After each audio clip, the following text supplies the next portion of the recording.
Today we're going back to Sonic the Hedgehog after such a long period of Sword Art Online coverage, as another era in Sonic the Hedgehog history comes to an end.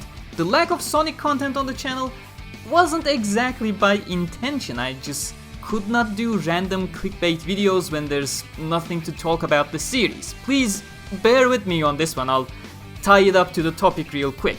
The last Sonic topic being the 2020 Sonic the Hedgehog movie, which I did a review of, and the last Sonic game being 2017 Sonic Forces and Sonic Mania.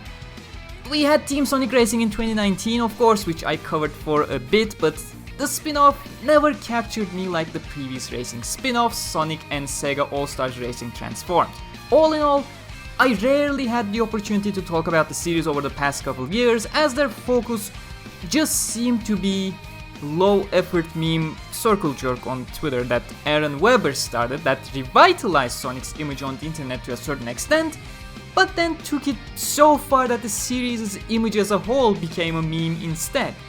You know, self-aware jokes are fine if used in moderation, but when the series' identity became self-awareness for the sake of self-awareness, when the games themselves still used the exact same content that their official Twitter persona was making self-deprecating jokes about, it was just too much. It was pretty much the writing staff as well as the overall direction of the series being tone deaf as one could possibly be, while the wisecracks at Sonic PR team just continued to make fun of it all, and even after Aaron Weber left the Sonic official team, the trend just continued. Sonic Team makes a budget game that had a lot of promise but feels unfinished/unpolished to a certain extent, despite being quite solid and fun and offering some resemblance to stories that can get you excited at times, followed by the reviewers smashing the game as if they were promised a AAA Sonic title at double price done by 3 different top Sony studios working on the game, and then the Sonic official just memeing about Big the Cat being mentally challenged. And Roger Craig Smith was our blue blur during this period of organizatory mess of utter tone deafness. He certainly was the Sonic in one of the messiest situations. Sonic Team had no idea what they were doing, reviewers had no idea what they were doing, Sonic PR team knew exactly what they were doing, but they were just taking it way too far to be anything resembling a source of information about the series. And most importantly, during his initial arrival back in 2010's Sonic Colors, it was the first time social media was properly receiving a voice, which is just a kind way of saying vocal minorities shouting at the top of their lungs to create drama and gain internet fame. An age where the smallest of complaints can become a wildfire. And becoming the new voice actor of a very iconic character after the previous actor had performed his 2 best games about a year ago, that was a hard task. Roger Craig Smith was the voice of Ezio Auditore da Firenze, pretty much my favorite protagonist in the entire Assassin's Creed series. I absolutely adored the guy, I'm talking about Roger Craig Smith by the way. But his voice as Sonic in both Colors and Generations, followed by Lost World, it just didn't fit the character for me. This of course had multiple reasons. First off, this was the Pontac and Graph era of Sonic games, where it felt like a 3-year-old wrote the script with nonsensical jokes in a sitcom format, whereas Roger Craig Smith's Sonic was a young adult rather than a brain-dead infant to make these kinds of dialogues. His voice did not match the words coming from his mouth in the games. And the uninspired, stiff and unenergetic animation performance was not working in his favor either. Roger was basically stuck with a script that was holding him back, stuck with animation work that was holding him back, and he was a new voice actor for the character, meaning the audience's ears would need to adjust to his voice after half a decade of Jason Griffith, and he too had to grow into the role, as voice actors usually take a couple projects to actually grow into their roles properly. Part of that is actually refining the voice of the character, and the other part is building a chemistry with the other cast members, both of which are particularly hard when you have top people at the production staff who are a mess at organizing stuff properly, which from the outside Sega gives the impression of way too often for a brand of their stature. If you don't believe me about this quote-unquote adjustment period of a voice actor, just go ahead and compare Jason Griffith's performance in Sonic X with its performance in Sonic Unleashed or Black Knight. The difference was actually much more pronounced than Roger's. Long story short, Roger was dealt a terrible hand of cards, but luckily I knew him as Ezio and had faith in him as a very talented voice actor. There just had to be more to it. It could not be him lacking the ability to be a good Sonic in this case. And lo and behold, he actually did become an amazing voice actor for Sonic, and I can only assume all it took was a proper voice directing staff being involved. Sonic Boom, Rise of Lyric, what a mess of a game that was. But it was not a coincidence that Roger Craig Smith found his voice over there rather than any of the prior games written by the Pontek and Graf duo. With Sonic Boom, the writers had changed. It wasn't much different in tone, it was still comedy. If anything, it was slightly more comedic in fact, but the comedy was at least written by competent people. Sure, there were plenty of duds, that is the nature of a product completely banking on comedy, there's gonna be things that don't stick when it showers you with jokes and gags back to back. Unlike Pontek and Graf, who try to write around something very grave and serious, probably mandated by the Japanese crew, by inserting absolutely brain-dead jokes that cannot even be categorized as jokes, they're just random quips.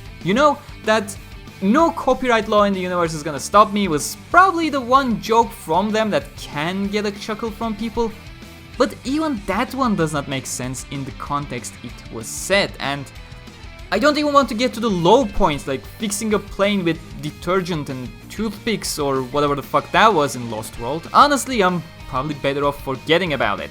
From this kind of incompetent insert random joke format, Sonic Boom, for all its negatives, moved on to a competent and coherent writing format, which elevated Roger Craig Smith's performance just by not being brain dead. After all, the voice itself is only half of the act, the other half is what is actually being said by that actor. All of this coupled with a little bit more lively animation work, this alone was a huge factor in making his performance much more fitting and charming. The second, and in my opinion the more important factor in helping Roger Craig Smith become a great Sonic, was the voice directing. Luckily, Sonic Boom was a bigger project than a lackluster Wii exclusive and a small Nintendo DS game. It was also a TV show, and with that, certainly a lot more performance-related matters came into consideration. For a game, putting it bluntly, you can get away with cheaping out on the performance to a certain extent. These actors are very talented even without proper directing. They can provide a working baseline for a game, if not something even better, where cinematics are less than 10% of the entire product. For an animated TV show, however, that minimum baseline is not sufficient, especially for a European co-produced show rather than a solely American production. Why is that, you may ask? Well, American cartoon/anime dubbing industry really loves devolving characters into specific vocal archetypes. That's why most anime protagonists sound like emo cool kids in the US, whereas 90% of the female characters have an angelic/soft voice like a pillow, no matter how much of a scratchy voice they may have in the original. As a result of this different voice directing, Roger Craig Smith's Sonic voice received a huge bump of energy and excitement, as well as a wide variety of range for different moods Sonic can, in fact, is capable of being in. Sonic Boom, for all of its faults as a game, as a series it turned Roger Craig Smith's Sonic from a one-tone young adult spouting sentences a 3-year-old would into a proper character that can act and speak according to his attitude and approximate age, with a wide range of tones to feature more emotions than "Tails, I'm the best," "Tails, I know what I'm doing," "Tails, just shut up," "Tails, oh no, why didn't I listen to you, now you're dead," "Eggman, I'm gonna kill you for what you did to Tails," "Oh Tails, thank God you're alive, I will listen to you next time, I promise," "Tails, I am the best, just shut up," all spoken in the same tone.